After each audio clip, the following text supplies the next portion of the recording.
देखो देखो वो आ गया। अरे कौन आ गया? अरे वो आ गया, सच में आ गया सर। अरे आ गया भाई साहब, आ गया। जो एफआर में हमारे 30 मार्क्स के केस स्टडी बेस्ड एमसीक्यूज है, उसका प्यारा प्यारा मीठा मीठा वीडियो आ गया। So welcome everyone to this amazing session and I hope everyone of you is doing absolutely amazing. Sir 30 marks के केस स्टडी बेस्ड एमसीक्यूज आने वाले हैं, ठीक है? तो मैं आपको है ना एमसीक्यू के रिगार्डिंग सब कुछ गाइड करूंगा। सारे केस सिनेरियो बेस्ड एमसीक्यूज में एक ही वीडियो में सब कवर करूंगा एक साथ में, ठीक है?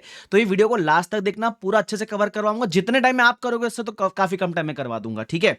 उसके अलावा गाइडेंस भी दूंगा कि मुझे क्या लगता है जो फ्रेमिंग होगी केस स्टडी बेस्ड एमसीक्यूज की वो किस प्रकार होने वाली है, किस तरीके से आपको प्रिपेयर करना चाहिए एमसीक्यूज वगैरह वाले पार्ट के लिए, ठीक है? So I hope this video will be surely helpful for you. ये जो बुकलेट है एमसीक्यू की, ये मैंने ऑलरेडी मेरे टेलीग्राम पे शेयर कर दी है। मेरे टेलीग्राम का ग्रुप डिस्क्रिप्शन बॉक्स में, वहां जाके आप ज्वाइन कर लेना, वहां से आप डाउनलोड कर सकते हो इसको, ठीक है? उसके अलावा सब्सक्राइब के बिना अगर ये वीडियो देखा ना मुन्ना ना, इतनी मेहनत कर रहा हूं सिर्फ आपके लिए, तो एक सब्सक्राइब फ्री का और एक लाइक फ्री का तो बनता है बॉस, ठीक है? चलो आ जाओ। अब है ना, सबसे पहले अपन आईसीआई की जो केस स्टडी बेस्ड एमसीक्यूज है उसकी बात कर लेते हैं, ठीक है? वैसे मैं बता दूं, ये जो बुकलेट है, ये बुकलेट में ना मैंने आईसीआई के जो इंडिविजुअल एमसीक्यूज है वो भी इंक्लूड किए, और जो केस सिनेरियो बेस्ड एमसीक्यूज है वो भी इंक्लूड कर रखे हैं, ठीक है?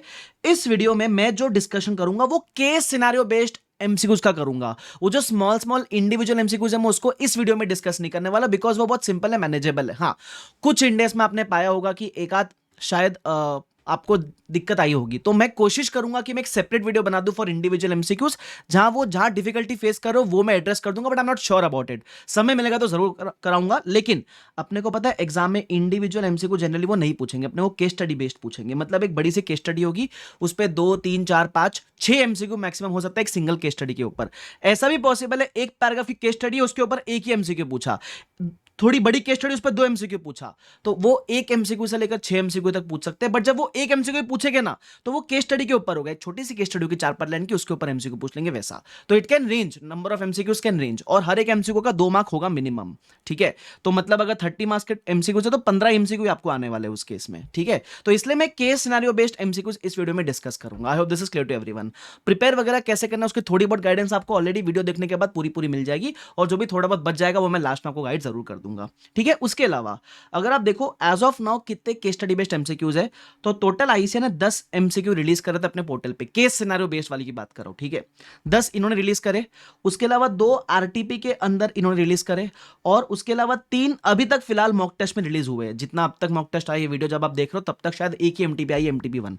तो उन्होंने 3 यहां रिलीज करे हैं, मतलब टोटल कितने हो गए? 15, ठीक है? अब ये जो एमटीपी वाले 3 केस सिनेरियोज है ना, वो ऑलरेडी 10 में कवर्ड है। मतलब एमटी में कोई नया केस सिनेरियो नहीं पूछा, ये जो 3 केस स्टडी बेस्ड पूछे वो इसमें 10 में ही कवर्ड है, तो ये आपको अलग से करने का जरूरत नहीं है। उसके अलावा आरटीपी का दो जो केस स्टडी है, वो जब मैं आरटीपी का वीडियो डाला है मैंने, उसके अंदर ऑलरेडी कवर कर लिया है, ठीक है? तो ये 2 वहां ऑलरेडी कवर हो गए, तो बचे कितने? 10। तो सर सारे के सारे पूरे पूरे 10 कराओगे? यस, पूरे पूरे 10 कराऊंगा।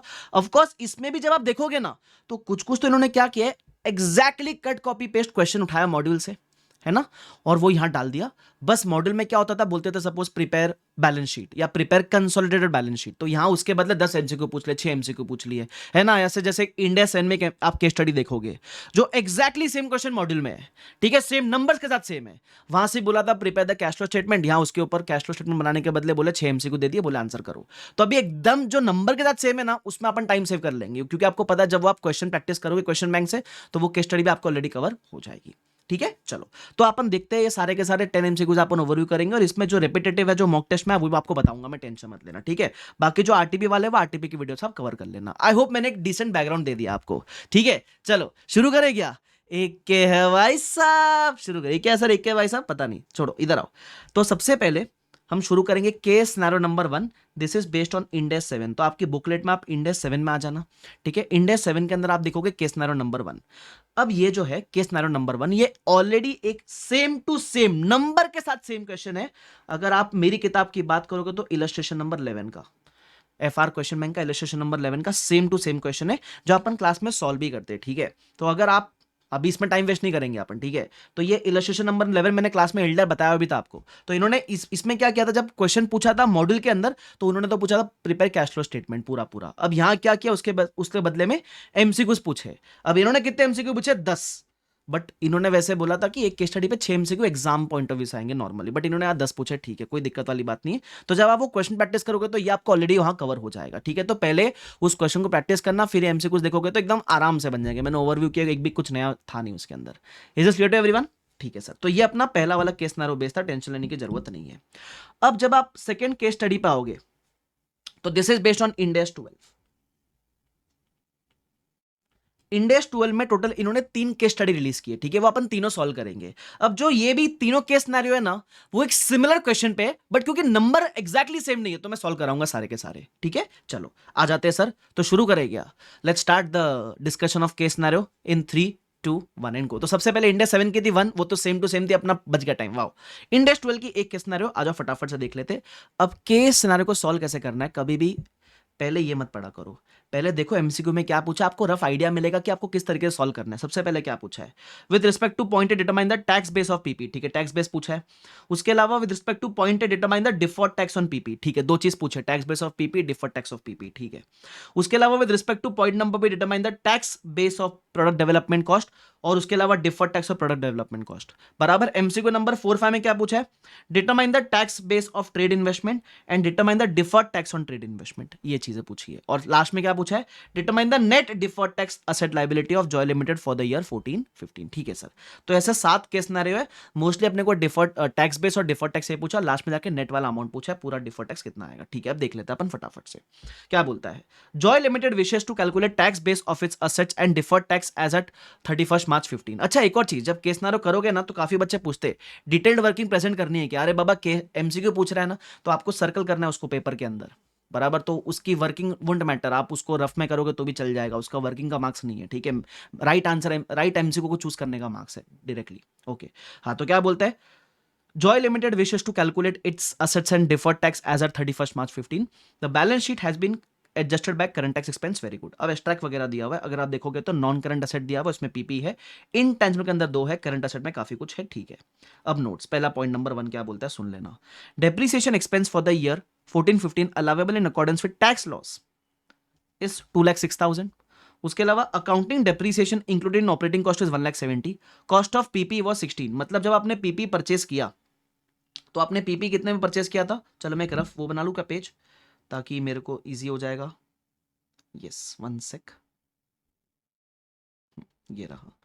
तो उन्होंने बोला कि हमने जब पीपी परचेस किया है तो पीपी परचेस किया 16 लाख रुपीस में, ठीक है, ध्यान रखना ये वाली बात।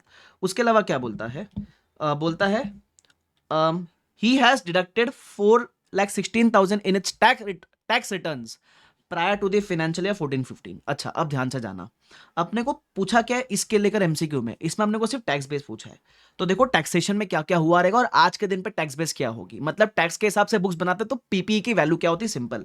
तो अगर टैक्स के हिसाब से बुक बनाते तो पीपी था 16 लाख का, प्रायर ईयर्स में आपने कितना डिप्रिशिएट किया है, प्रायर ईयर्स डिप्रिसिएशन, तो उन्होंने बोला है कि हमने 4,16,000 किया है डिप्रिशिएट, और करंट ईयर में कितना डिप्रिशिएट किया है, 2,06,000। तो ये दोनों की वजह से आपका पीपी का कैरिंग अमाउंट गिर जाता है, बराबर। तो मैं देख लूं, इट इज 4,16,000 एंड 2,06,000, तो मैं बोलूंगा लेस 4,16,000 एंड लेस 2,06,000, बराबर। तो अगर आप लेस करोगे तो आपको जवाब कितना आता है, 16 lakh minus 4,16,000 minus 2,06,000, which will give you I guess 9,78,000 if I am not wrong, बराबर।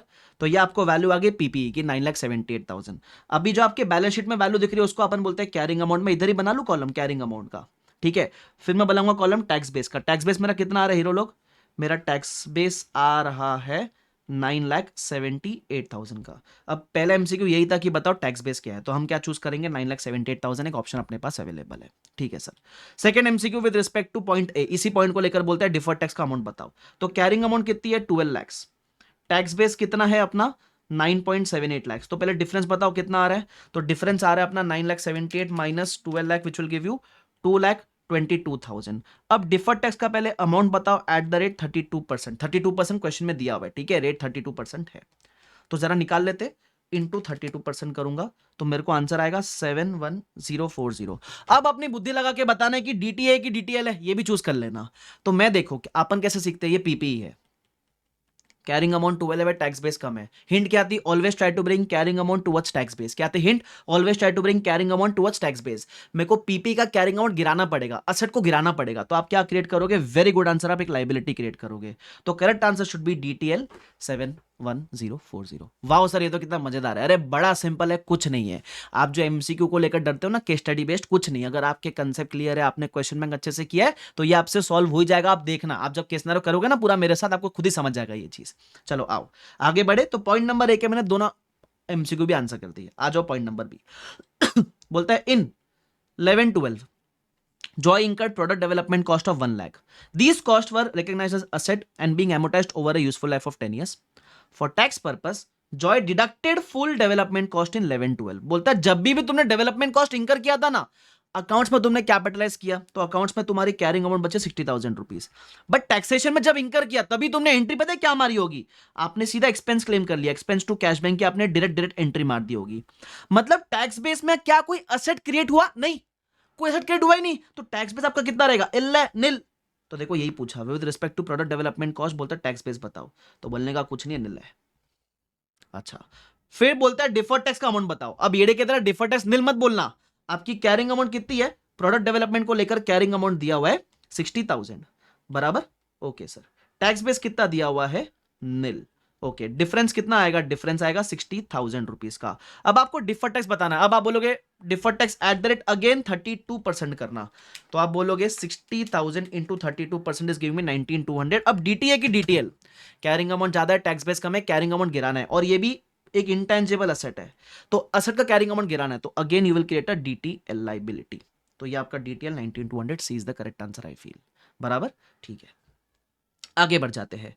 With respect to point number C, determine the tax base of trade investment, ये बोलता है। चलो तो अपना बी वाला पार्ट होगा, सी वाले पार्ट पे आते हैं।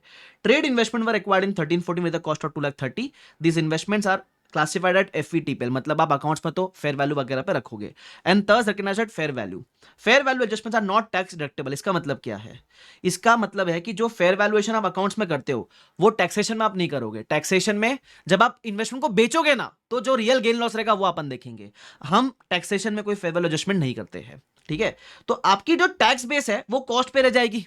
अब कैरिंग अमाउंट देखो क्या है, आपकी कैरिंग अमाउंट है ट्रेड इन्वेस्टमेंट की 2,08,000, और टैक्स बेस क्या रहेगी आपकी? टैक्स बेस आपकी होगी which will stay at the cost of investment. आप कोई फेयर वैल्यूएशन नहीं करते हो, तो इट विल स्टे एट 2,30,000।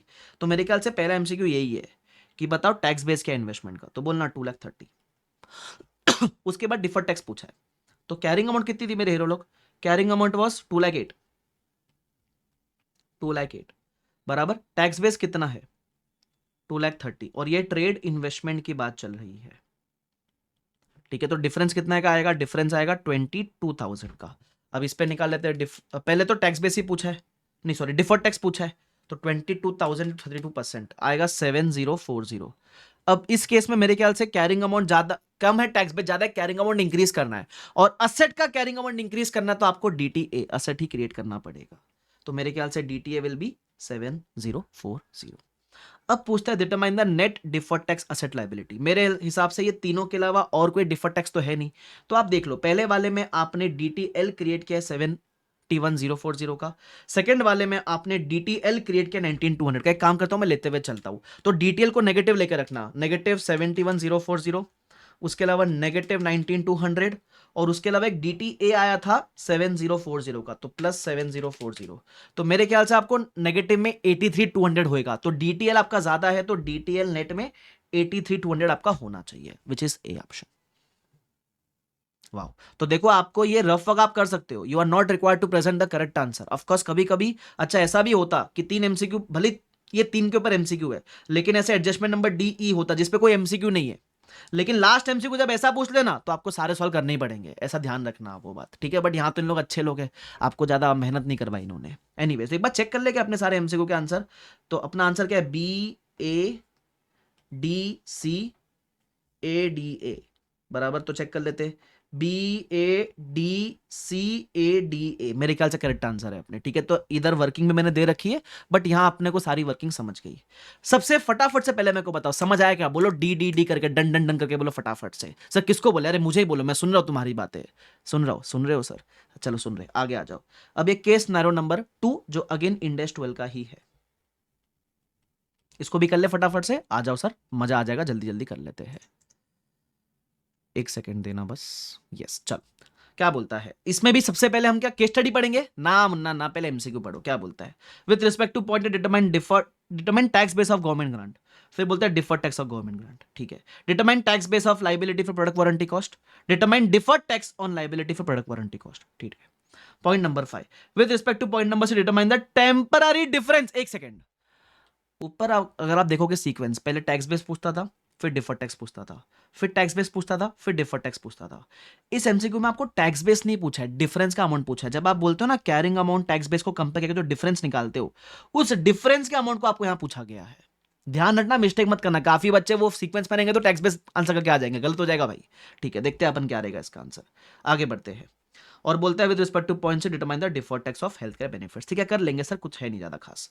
तो अगेन यहाँ आपको एक्सट्रैक्ट वगैरह दे रखा है, लाइबिलिटी साइड का एक्सट्रैक्ट दे रखा है, मोस्टली इक्विटी लाइबिलिटी वाले साइड का। तीन पॉइंट है, पढ़ लेते हैं। Government grants are not taxable.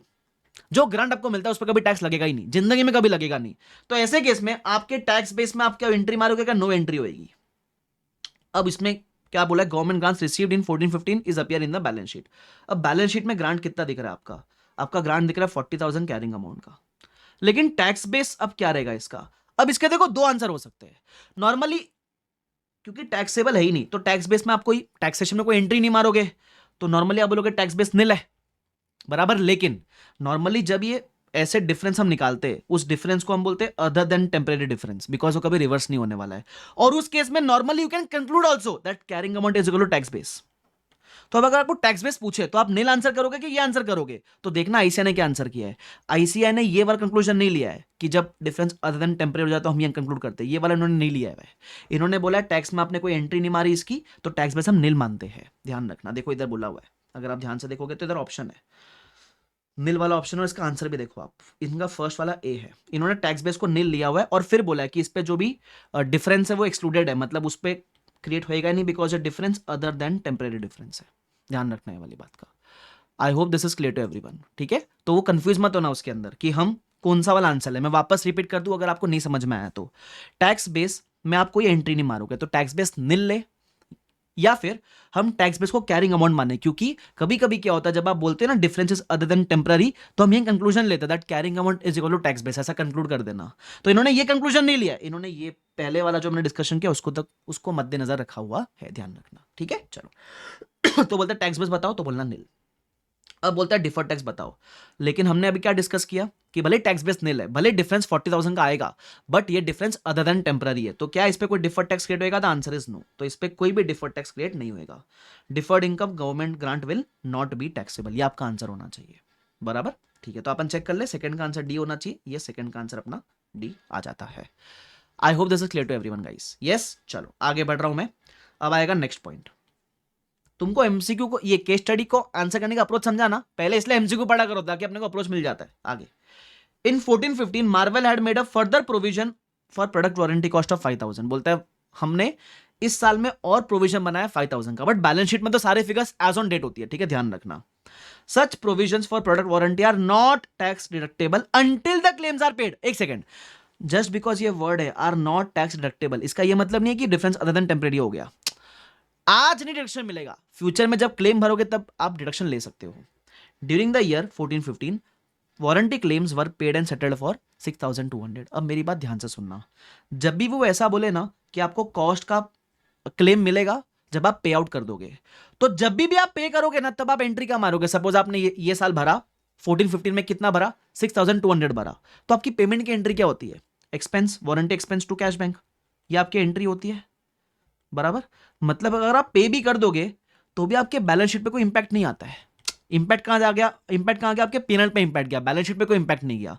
मतलब जब हम क्लेम नहीं पे कर रहे तो भी टैक्सेशन के बैलेंस शीट में कोई इंपैक्ट नहीं है, जब आप क्लेम पे कर रहे हो तो भी टैक्सेशन के बैलेंस शीट में कोई इंपैक्ट नहीं है।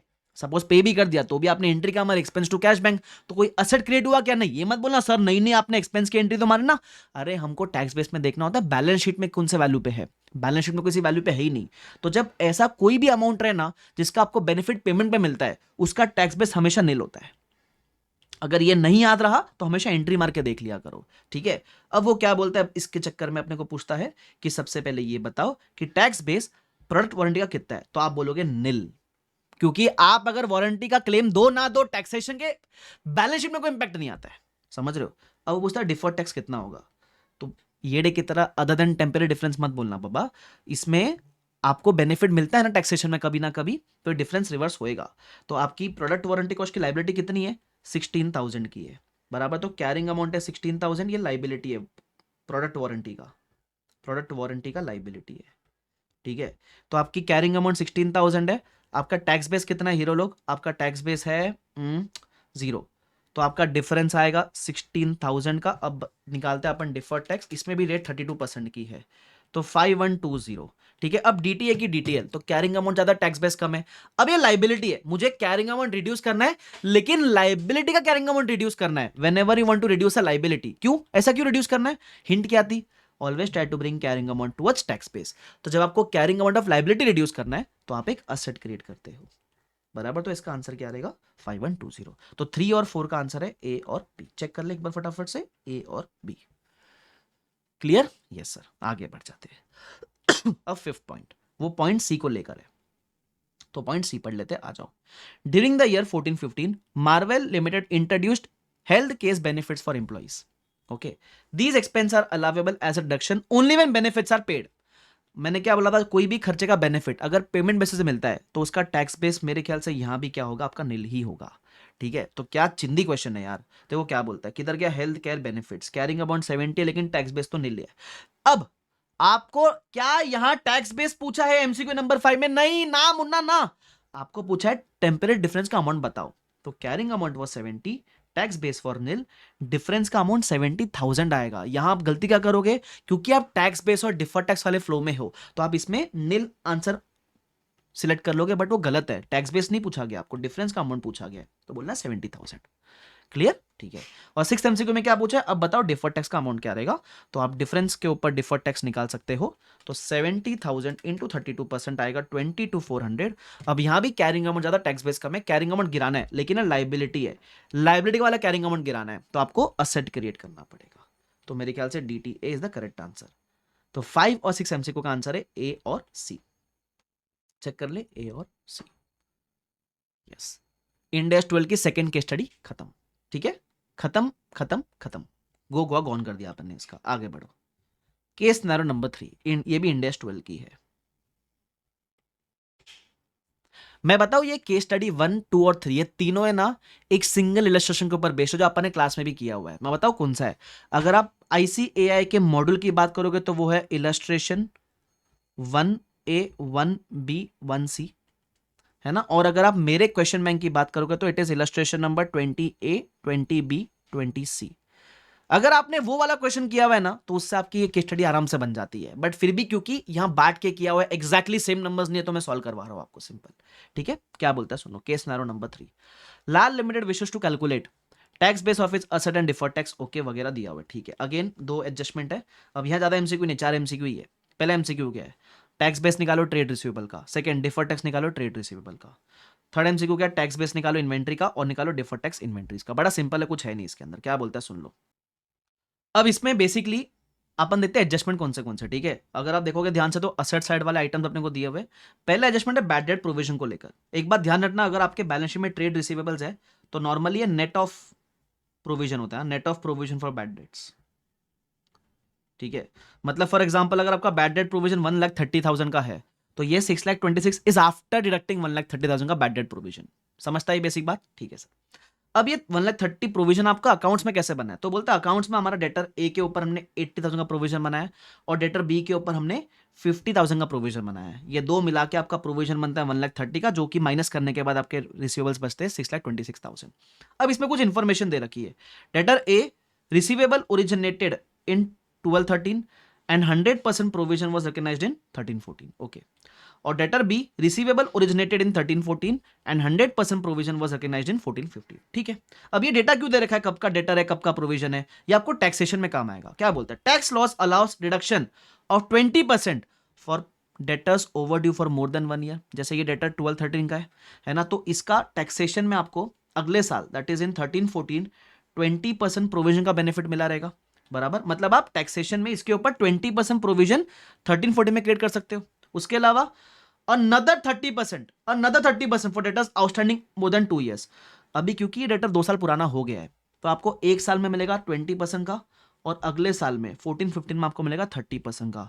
मतलब टोटल आपने इस डेटर पे टैक्सेशन में कितना प्रोविजन मारा होगा। तो टैक्सेशन में आपने प्रोविजन मारा होगा 80,000 के ऊपर 20%, 80,000 के ऊपर 30%, टोटल मिला के 50%, टोटल मिला के आपने इस पे 40,000 का प्रोविजन मारा होगा।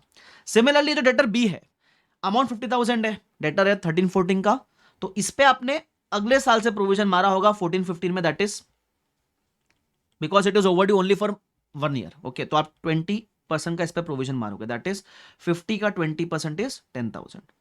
तो टैक्सेशन में आपका प्रोविजन कितना होगा 50,000। Now what does this imply? This implies that जो अकाउंट्स में आप प्रोविजन बना रहे हो 1,30,000 का, टैक्सेशन में प्रोविजन 130 का नहीं है, टैक्सेशन में प्रोविजन से 50,000 का है। तो अब पूछा क्या आपको पूछा है टैक्स बेस क्या होगा ट्रेड रिसीवेबल का। अब देख लो मैं कैसे करता हूं। सबसे पहले आपका जो ट्रेड रिसीवेबल्स है उसका वैल्यू कितना दिया बैलेंस शीट में 6,26,000, बट ये तो अकाउंट्स की वैल्यू है ना। इसमें पहले आप अकाउंट्स वाला bad debt provision add back करो, अकाउंट्स वाला bad debt provision add back करो, क्योंकि हमको अकाउंट्स वाला नहीं चाहिए ना, तो अकाउंट्स वाला मैंने एड बैक किया। कितना मिला मेरे को? इसमें मेरे को आएगा 7,56,000 if I am not wrong, बराबर। अब आप क्या करोगे? अब आप इसमें से जो टैक्स वाला बैड डेट प्रोविजन है वो लेस करोगे। हमने अकाउंट्स वाला क्यों एड बैक किया? क्योंकि ये ट्रेड रिसीवेबल आफ्टर प्रोविजन है, तो पहले मैंने अकाउंट्स वाला एड बैक किया क्योंकि वो तो गलत है टैक्सेशन के हिसाब से, और फिर हम टैक्स वाला प्रोविजन माइनस करेंगे। तो 50,000 टैक्सेशन में ये आप माइनस करोगे, आपका टैक्स बेस बनेगा 7,06,000। तो आपका टैक्स बेस में यही पूछा है, पहला टैक्स बेस कितना है, तो कितना है 7,06,000। अच्छा ध्यान रखना, जब आप, मैंने क्या बोला, इसका रेफरेंसिंग है ना इलस्ट्रेशन 20 ABC में, तो यहां जिसने वो 3 इलस्ट्रेशन किए ना, उसमें अपन ने एक और सेक्टर किया था जहां अपन देख रहे थे करंट टाइम में प्रोविजन कितना बना। यहां क्योंकि हम सिर्फ बैलेंस शीट से डील कर रहे हैं तो हम टिल डेट के प्रोविजंस देख रहे हैं, हम ये नहीं देख रहे करंट टाइम में आपने कितना बनाया, हम देख रहे टिल डेट आपने कितना बनाया। वो कंफ्यूजन मत आने देना प्लीज, ठीक है। जब भी आपको टैक्स बेस या डिफर्ड टैक्स पूछे तो आप टिल डेट की चीजें देखना, टिल डेट आपने इतना प्रोविजन क्रिएट किया होगा, तो टिल डेट आपकी टैक्स बेस बचती है 7,06,000 की, ठीक है। तो पहला एमसीक्यू यही था। सेकंड एमसीक्यू क्या है? डिफर्ड टैक्स बताओ ट्रेड रिसीवेबल का। तो कैरिंग अमाउंट कितनी है? कैरिंग अमाउंट आपकी 6,26,000 है। टैक्स बेस कितना? आपका टैक्स बेस है 7,06,000, बराबर। डिफरेंस कितना है? डिफरेंस 6,26,000 माइनस 7,06,000, डिफरेंस है 80,000 का। इस पे भी रेट 32% की है, तो 25,600। अब क्या बनेगा ये, क्योंकि असेट है, हिंट क्या थी? Always try to bring carrying amount towards tax base. तो मेरा कैरिंग अमाउंट कम है, टैक्स बेस ज्यादा है, मुझे कैरिंग अमाउंट इंक्रीज करना है। अब मुझे ट्रेड रिसीवेबल असेट का कैरिंग अमाउंट इंक्रीज करना है, तो मुझे असेट क्रिएट करना पड़ेगा, तो डीटी रहेगा 25,600 का। लेट्स सी कोई ऑप्शन है क्या? यस, ऑप्शन तो है सर। क्लियर? अच्छा, अब ये प्लीज ये जो नोट साइड में लिख रहा हूं मैं शॉर्टकट में, ये भी आप खुद लिखना। ऐसा नहीं कि इसका भी प्रिंट लेके बैठ गए, वो खुद तो कुछ कर ही नहीं रहे। वर्किंग तो एटलीस्ट खुद कर लेना भाई। मालूम पड़ा पब्लिक बोल रही है सर ये जो आपने वर्किंग किया इसका भी अपलोड कर देना टेलीग्राम पे। अरे मैं कर तो दूंगा, लेकिन तुमको भी लिखना पड़ेगा थोड़ा सा, तो लिखो खुद, ठीक है। चलो, एमसीक्यू की फाइल वैसे है टेलीग्राम पे, टेंशन मत लो। आगे अब एडजस्टमेंट नंबर 2, ये एडजस्टमेंट इंपॉर्टेंट है। बैड डेट्स वाले प्रोविजन में नॉर्मली सब फंसते हैं, ठीक है, तो ये अच्छा एडजस्टमेंट है। आगे Lal limited accounts for inventory obsolescence provision, new provision created in 14-15 was 10,800, total provision is 18,000। मैंने क्या बोला? जब भी आपको टैक्स बेस या डिफर्ड टैक्स पूछे ना, है ना, तो आप टिल डेट का बताना हमेशा। अब अगर आपको ये स्पेसिफिकली बोला है कि मुझे ये बताओ डिफर्ड टैक्स पीएनएल में कितना जाएगा फॉर करंट ईयर, तो अलग से बताना जब भी। लेकिन आपको ओवरऑल टैक्स बेस पूछे, ओवरऑल डिफर्ड टैक्स पूछे, तो आप हमेशा टोटल देखना, करंट ईयर में कितना क्रिएट किया हमको उससे फर्क ही नहीं पड़ता है, ठीक है। आगे, this provision is not deductible as it is a general provision. Not deductible का ये मतलब नहीं है कि अदर एंड टेम्परेरी डिफरेंस है। इट मींस दैट प्रोविजन का आपको आज बेनिफिट नहीं मिलेगा, जब आप ये रियल में खर्चा इंकर करोगे तब आपको बेनिफिट मिलेगा। तो अकाउंट्स में जो आपने प्रोविजन क्रिएट किया है दैट इज 18,000। इसका मतलब जो आपकी इन्वेंट्री की वैल्यू है 180,400, दिस इज आफ्टर प्रोविजन, बराबर। तो अगर आपको टैक्स बेस पूछा जाए तो आप 180,400 में वो प्रोविजन का अमाउंट आपको ऐड बैक करना पड़ेगा। तो 18,000 की टोटल प्रोविजन थी, अगर आप ऐड बैक करोगे आपको आएगा 198,400 if I am not wrong. अच्छा, मैंने गलत अमाउंट लिया क्या? एक सेकंड। ओ हो इन्वेंट्री के अमाउंट मेरे हीरो लोग, सर आप भांग पी के बैठोगे, इन्वेंट्री का अमाउंट 3,04,000 है। ओके सॉरी, तो इन्वेंट्री का अमाउंट इज 3,04,000। तो 3,04,000 में जब आप 18,000 ऐड बैक करोगे तो आपको मिलेगा 3,22,000। मैं भी बोलूँ चलो, ऑप्शन ही नहीं है उसके अंदर तो, हाँ ठीक है, चलो हाँ। तो ये इन्वेंट्री इधर है, ऐसा लाइन मार के देख लिया करो भाई, मेरे ऐसे गलती मत कर देना एग्जाम में, मजा आ जाएगा वरना तुमको फिर। ठीक है, तो 3,22,000 इज द आंसर। यस, अब पूछा डिफर्ड टैक्स बताओ, तो सिंपल है ना, कैरिंग अमाउंट इज 3,04,000 बराबर, टैक्स बेसिस 3,22,000, डिफरेंस आएगा 18,000 का। अब इस पे डिफर्ड टैक्स कितना बनेगा, तो 18,000 इंटू 32% आएगा 5,760। अब डीटीए की डिटेल वैसे आप बुद्धि लगाओगे तो 5,760 एक ही ऑप्शन है, बट फिर भी देख लो, ये इन्वेंट्री है, इन्वेंट्री एक असेट की तरह होता है, तो कैरिंग अमाउंट कम है, टैक्स बेस ज्यादा, आपको इन्वेंट्री को इंक्रीज करना पड़ेगा, carrying amount towards tax base. तो कैरिंग अमाउंट को टैक्स बेस के बाद लेके जाने के लिए have to increase the carrying amount, so it will be an asset only. Clear? Yes, मजा आ गया सर। तो एक बार चेक कर ले कि अपने सारे आंसर, अपना आंसर था डी सी बी ए, डी सी बी ए, डी सी बी और ए। मजा आ गया सर, मजा आ गया। ठीक है, तो अगर मैं आपको बताऊं, टोटल केस स्टडी इंडेक्स 12 पे थी 3, अपन ने तीनों सॉल्व कर लिए। ठीक है, चलो, तो इस तरीके से अपने टोटल 4 केस स्टडी हो गई। एक इंडेक्स 7 वाली थी कैश फ्लो, वो तो कॉमन थी, वो अपन ने की नहीं, और इंडेक्स 12 की 3 थी, तो वो तीनों अपन ने कर ली।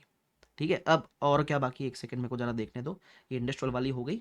अब ये है, हाँ, एक केस सिनेरियो है इंडेक्स 115 को लेकर, या आप अगर इंडेक्स 115 चैप्टर खोलोगे तो वहां आपको एक केस स्टडी मिल जाएगी।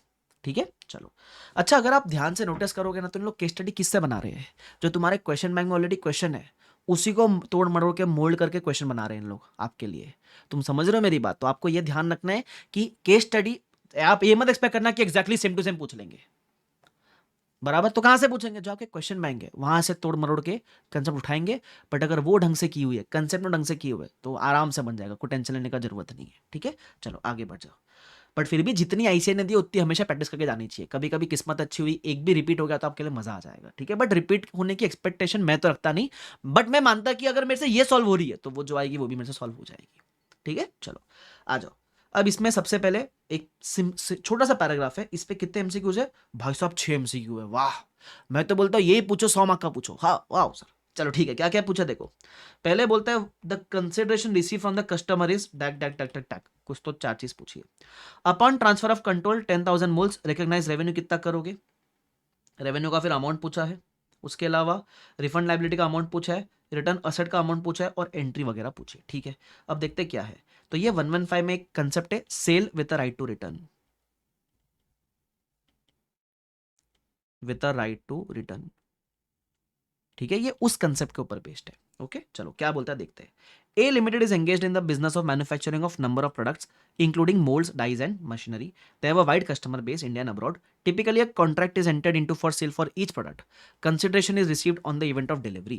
The cost is 400, selling price is 450. ये ध्यान रखना, मेरी selling price कितनी है? मेरी selling price है 450। आगे बढ़ जाते हैं sir. The terms of the contract entitle the customer to return any unsold molds within 30 days. Okay, with a full refund.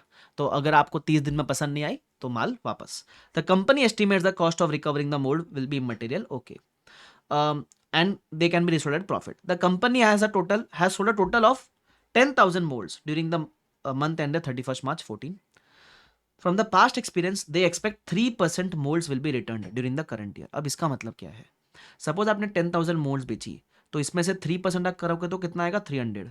तो हम जो रेवेन्यू है वो सिर्फ इतने पे ही बुक करेंगे। ये जो 300 है, इसका रेवेन्यू अगर हमको बुक करना भी है तो 30 डेज के बाद बुक करेंगे।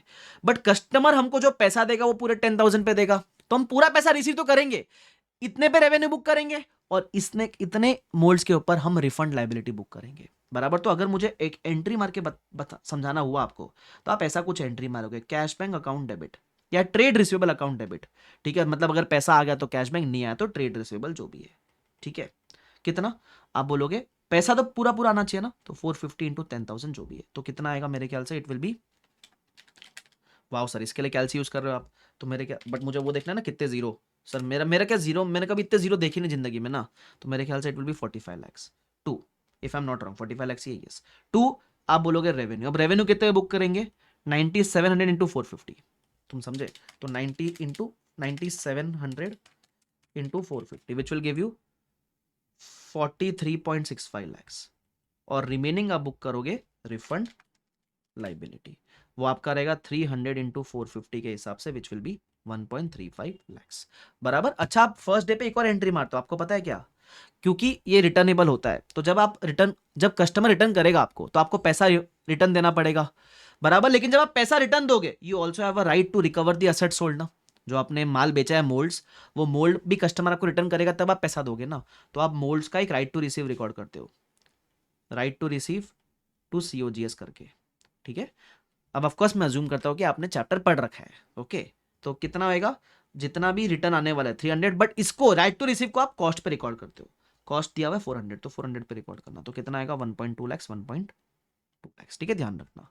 अब देखते हैं क्या पूछा है। सबसे पहला, a very good MCQ I feel, the consideration receive from the customer is variable, fixed, both, और देयर इज नो कंसिडरेशन। अब मेरी बात ध्यान से सुनना, जब भी राइट टू रिटर्न वाला केस होगा ना, तो मैं बोलूँ पैसा रिटर्नेबल होता है।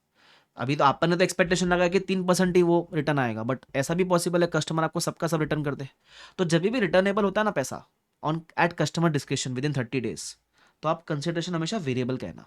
इन short, whenever there is a case of sale with right to return, है ना, तो कंसिडरेशन इज ऑलवेज वेरिएबल। आप देखोगे तो इनका एक्सप्लेनेशन वैसा ही है।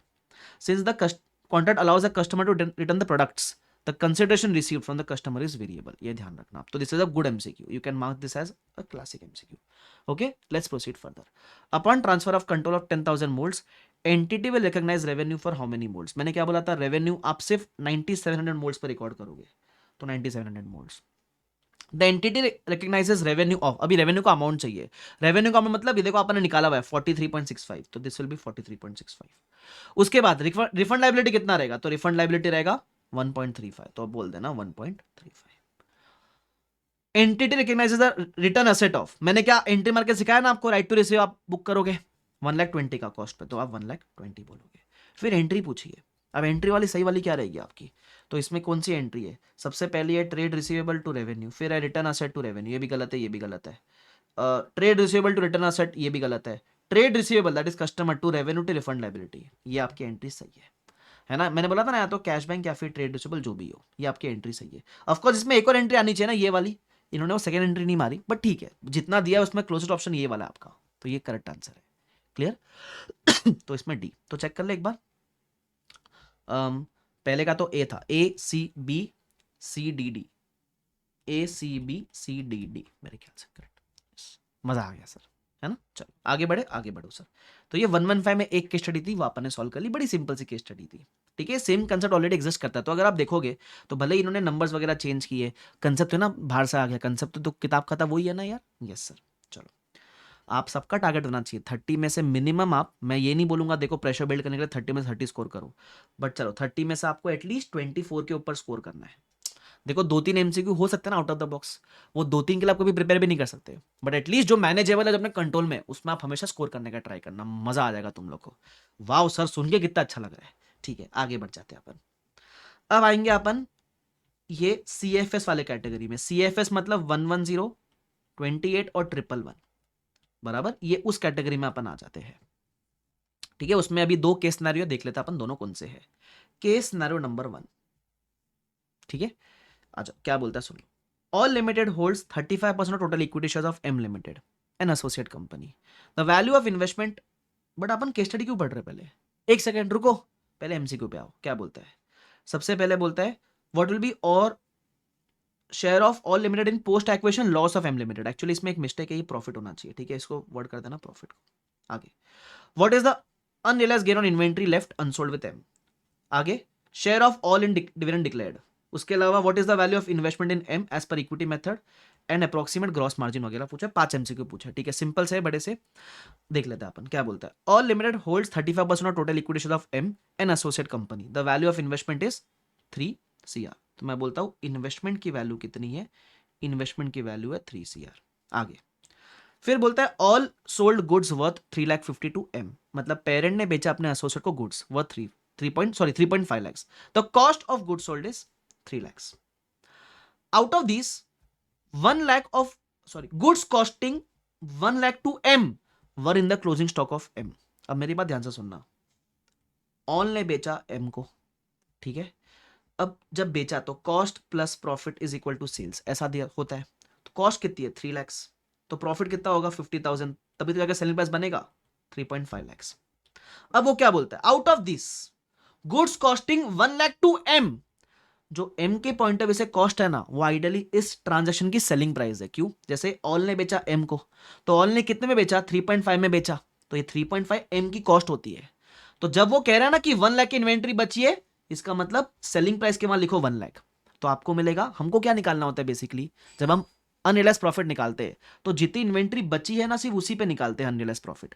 तो हमारी ग्रुप के अंदर सिर्फ 1 लाख वर्थ की इन्वेंट्री बची है, तो उसी पे आपको प्रॉफिट मार्जिन निकालना पड़ेगा। मारो ना क्रॉस मल्टीप्लाई, कि जब 3.5 लाख की सेल पे आप 50,000 का मार्जिन कमाते हो, तो 1 लाख की सेल पे कितने का मार्जिन होगा? तो 1 लाख क्रॉस मल्टीप्लाई ना, cross multiply 1 lakh into 50 divide by 3 lakh 50, तो आपको आंसर आएगा 14,285 का। लेकिन आपको पता है इक्विटी मेथड में जब अपन एसोसिएट करते हैं, जो भी करोगे सिर्फ अपने शेयर से मल्टीप्लाई करना मत भूलना। जैसे यहां पूरा यूआरपी माइनस नहीं होगा, इसमें से स्टेक कितना है अपना 35%, तो इंटू 35% करना मत भूलना। That will be the value of your URP 5,000। करके देखो, आएगा तुमको। तुमको समझ आया ये वाला पार्ट सर? Yes sir. अब देख लेते, चलो आगे। तो ये अपना पार्ट हो गया।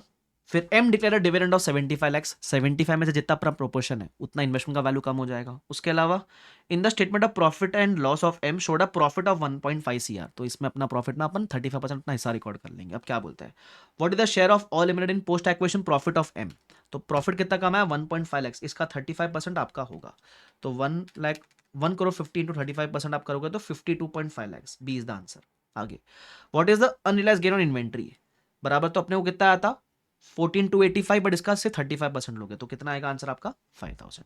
आगे, what is the share of All limited in the dividend declared of M, बराबर तो डिविडेंड कितने का डिक्लेयर किया था अपन ने 75 लैक्स का, तो 75 lakhs into into into Chintu 35%, तो कितना आएगा 26,2,500। वाह। What is the value of investment as per equity method, अच्छा वैल्यू ऑफ इन्वेस्टमेंट निकालने के लिए पूरा सॉल्व करना पड़ेगा आपको।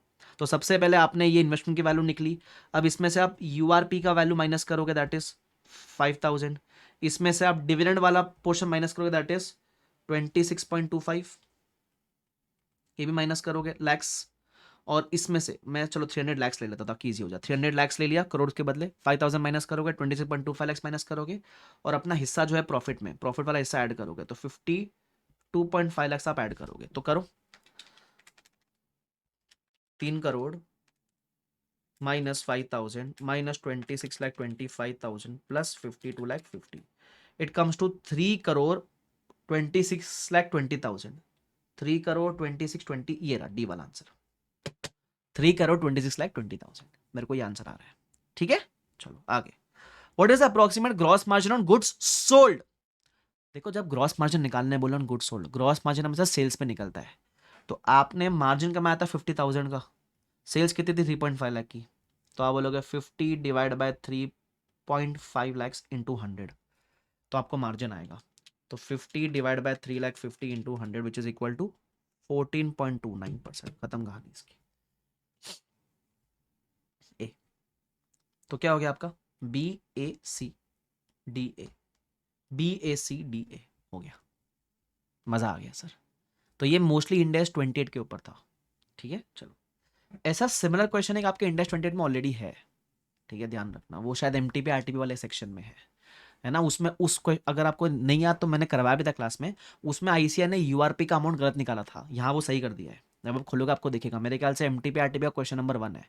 मेरी क्वेश्चन बैंक होती है, आपको पता है ना, उसमें एक सेक्शन है MTP RTP का हर चैप्टर के बाद, तो उसमें जो क्वेश्चन नंबर 1 है उसमें URP का अमाउंट ICAI ने गलत निकाला था, वो यहाँ सही कर दिया इन्होंने, यहाँ सही कर दिया इन्होंने, तो कोई दिक्कत नहीं है। ठीक है, चलो आगे बढ़ जाते हैं। अब इसका CFS वाले में केस नंबर 2 है, ये एग्जैक्टली सेम है, already there in the question bank. ये मेरे को illustration number I am not able to recall, but ये ऑलरेडी अपन ने किया हुआ है क्लास के अंदर। ठीक है, जिसमें आपको मैं याद दिला दूं, जिसमें ऐसा कुछ होता था जहां अपन ने कंपनी को एक्वायर किया है, अपन ने उसमें कैश कंसिडरेशन दिया है, शेयर्स दिया है और डिफर्ड कंसिडरेशन दिया है ना, बट इसमें इन्होंने ना वो शेयर्स और डिफर्ड का इफेक्ट लेना वो भूल गए हैं। जब आप करोगे आपको समझ जाएगा, तो मैं लिखता हूं same question, exactly same, numbers भी सेम है इन इंड AS 110, नंबर्स भी सेम है।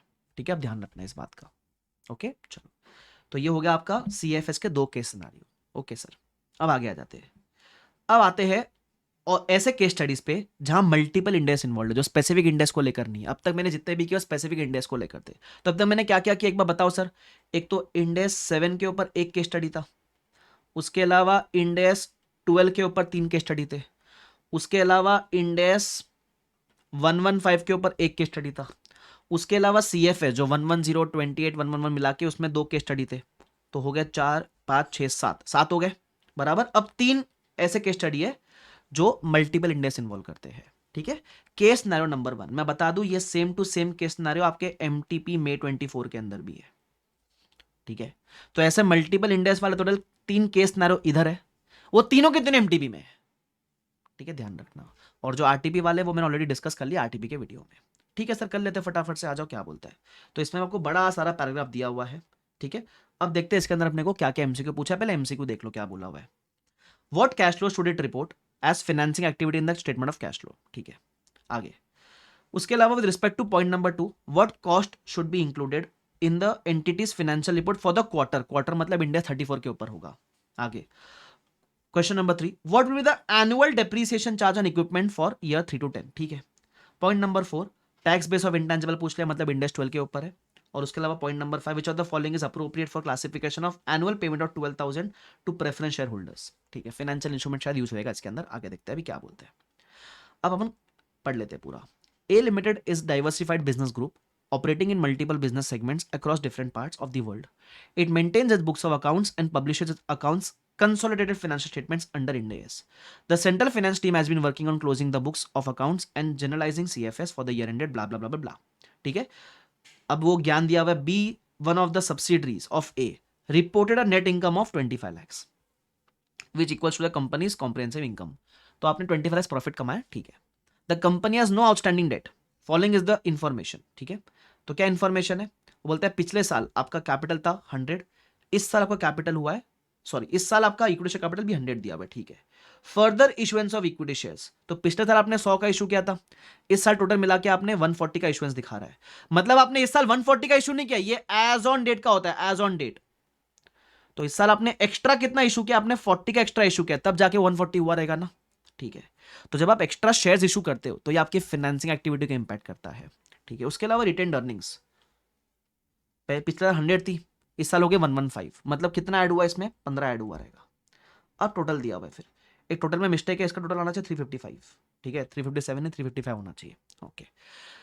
अब एक बात ध्यान देना, आपका जो रिटेन्ड अर्निंग्स है, आपने प्रॉफिट कितना कमाया करंट ईयर में, 25 का प्रॉफिट कमाया, जितना आप प्रॉफिट कमाते हो उतना आपका रिटेन्ड अर्निंग्स बढ़ता है।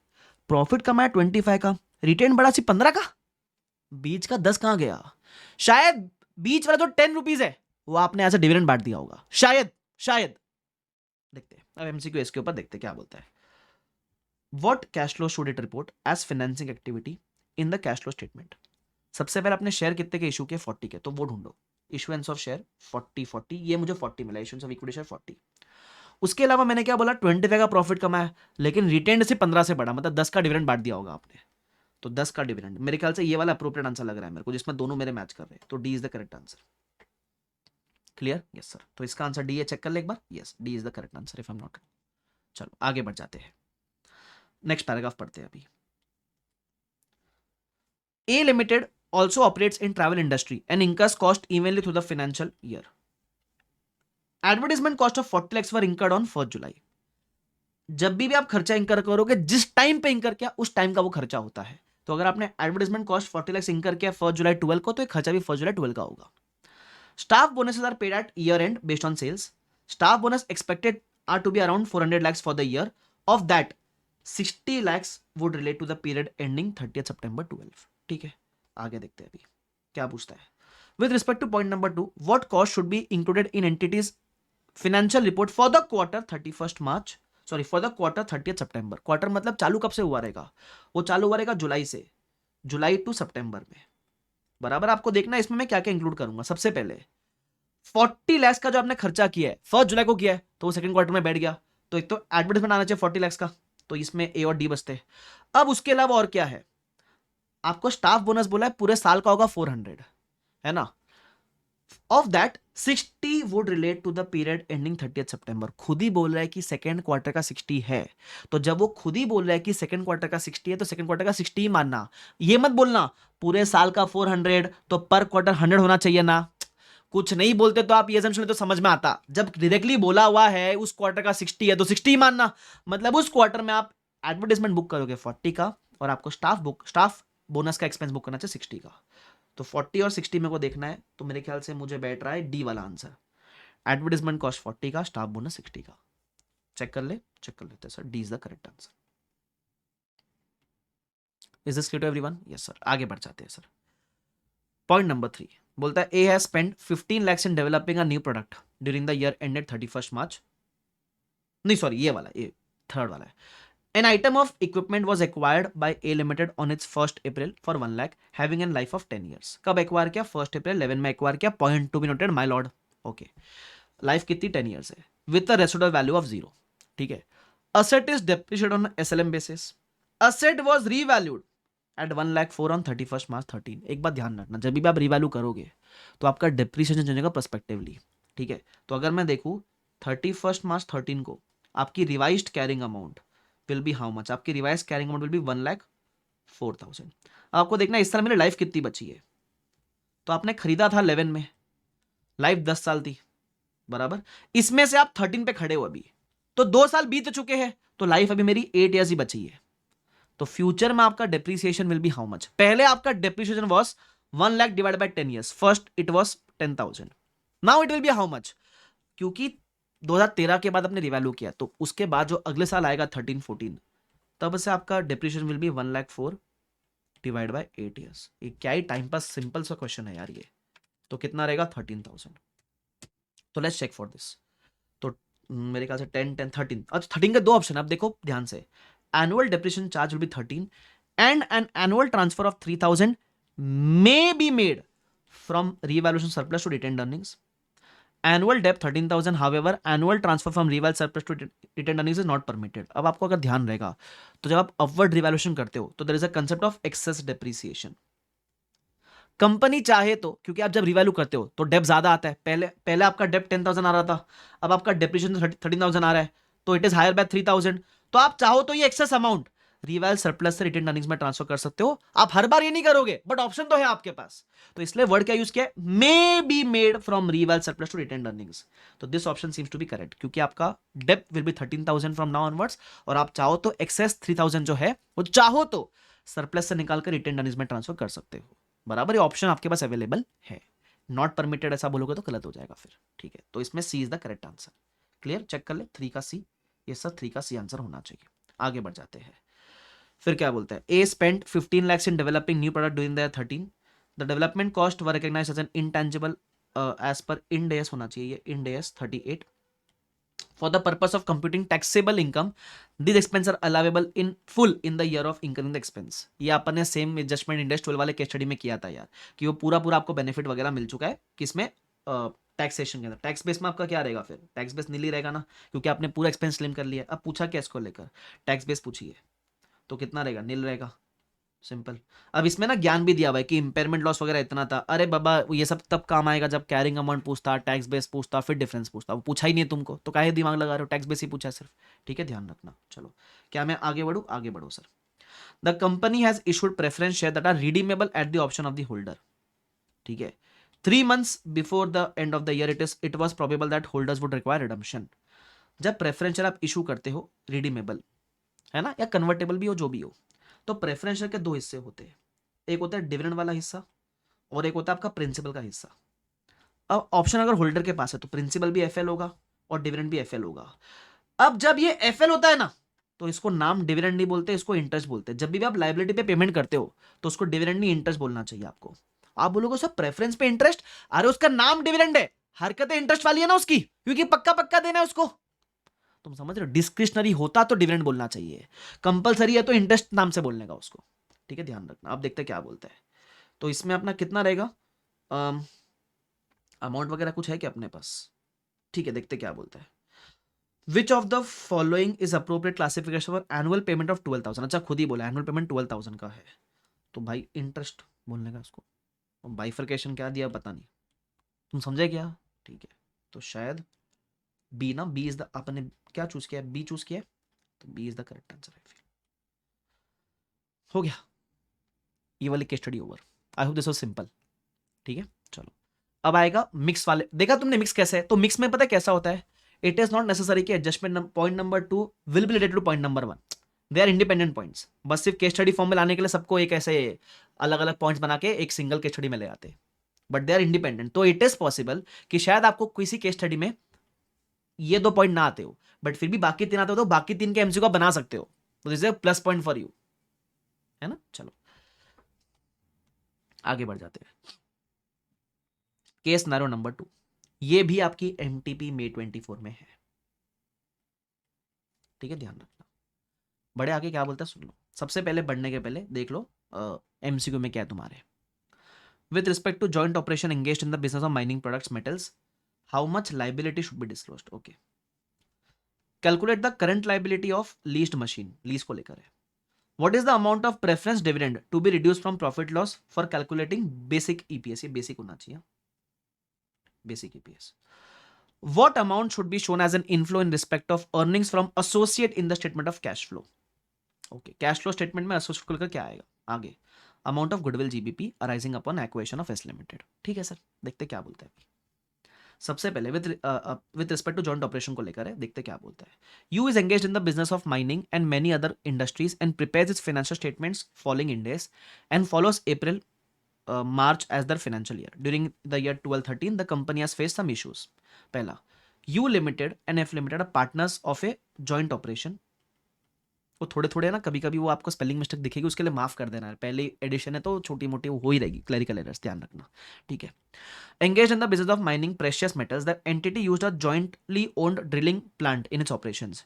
During the year 31st March, an inspection was conducted by the government authorities in the mining fields. Inspection authorities concluded that adequate safety measures were not followed. As a consequence, they filed penalty of 50 crores. तो 50 करोड़ की penalty आप पे लग गई। Okay, the legal counsel of the company assessed that the demand and opined that appeals that may not be useful. मतलब भाई तुम जो अपील वगैरह कर भी लोगे इसके अगेंस्ट कोई काम की नहीं है, क्योंकि तुमको देना ही पड़ेगा। इसका मतलब ये आपके लिए प्रेजेंट ऑब्लिगेशन है, और जब भी कोई चीज प्रेजेंट ऑब्लिगेशन होती है और पक्का पक्का देना है तो आप लाइबिलिटी बना दो उसकी, या प्रोविजन बना दो उसका। अब देखते हैं अपन ने इन्होंने क्या वर्ड यूज किया हुआ है, ठीक है, आगे देखते हैं। अगर सर्टन है टाइमिंग और अमाउंट दोनों सर्टन है तो लाइबिलिटी, अगर दोनों में से एक भी अनसर्टन है ना, जैसे पता है अमाउंट है 50 लेकिन टाइमिंग कब भरना है वो नहीं पता, तो प्रोविजन बनेगा उस केस में, ठीक है। आगे, out of 50 crore to be paid by you, 30 crore will be reimbursed by F as per the terms of the joint operation agreement. At the year end, actual reimbursement was not received. तो reimbursement तो मिला नहीं, ठीक है। तो reimbursement नहीं मिला तो मैक्स टू मैक्स आप उसको कंटिजेंट असेट की तरह दिखा सकते हो, मैक्स टू मैक्स, वो भी वर्चुअली सर्टन रहेगा, तो मतलब आपको पता है कि it is more probable than not, तो आप कंटिजेंट असेट दिखा देना।